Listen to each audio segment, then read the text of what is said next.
Tā nosprieda mērsradznieki un pagājušo sestdienu aizsāka jaunu tradīciju, lai popularizētu koka kuģu šarmu un vērtību.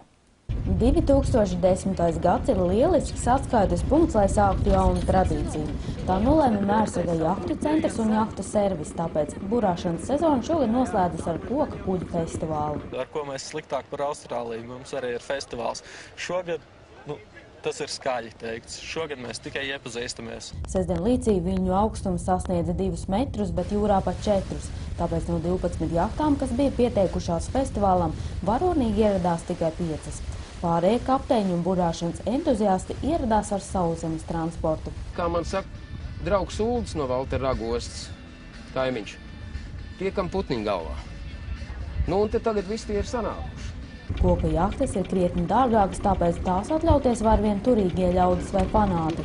Ārzemēs tās jau atgriežas apritē, un mērsradznieki cer, ka reiz tās novērtēs arī Latvijā. Jebkurš jūrā gājējs vai burātājs, kam ir bijusi saskara ar koka klasiskām vai mazāk klasiskām jahtām, saprot, ko nozīmē uzturēt, remontēt un būvēt šādas tipu jahtas. Mērsradznieki jau no paudzes paudzē bijuši zvejnieki, burātāji un tālbraucēji kapteiņi. Tāpēc piekrastes ļaudis zina koka jahtu patieso vērtību.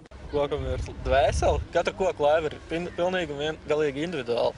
Viņas nevar tā pa konvejeru. Tikai mūsu, teiksim, industrializācija vispārējais ir ieviesis plasmas kuģis, saucamos zieptraukus, kas no 2 daļām ir salikti.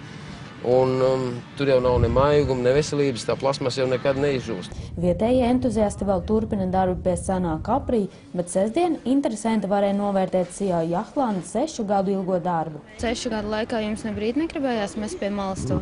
To gribās diezgan bieži, vismaz 2 reizes mēnesī. Attur tas, ka tas nav izplatīts faktiski mūsu valstī, un attur tas, kad ir jūra mums. Mēs varam burāt. Līdz ar jauno festivālu Mērsragā iedibināta vēl viena jauna tradīcija – skaistākā un laimīgākā kuģa noteikšana. Speciāli tām pat tapušas piemiņas balvas. Es atturēšos no prognozēm. Man patīk visas. Patīk aina, kas ir maziņa, un vienkārši laiva, kas varētu dabūt šo balvu. Patīk Polaris, kas ir atkal liels ar 2 mastiem, iespaidīgs. Tāpat arī ļoti skaists ir šis ar amerikāņu karogu. Visvairāk skatītāju balsis saņēma un par skaistāko laivu atzīt aina, bet izlozē par laimīgāko jahtu kļuva Pallada. Sanita Liepiņa, Kaspars Zvirgzdiņš, Talsu televīzija.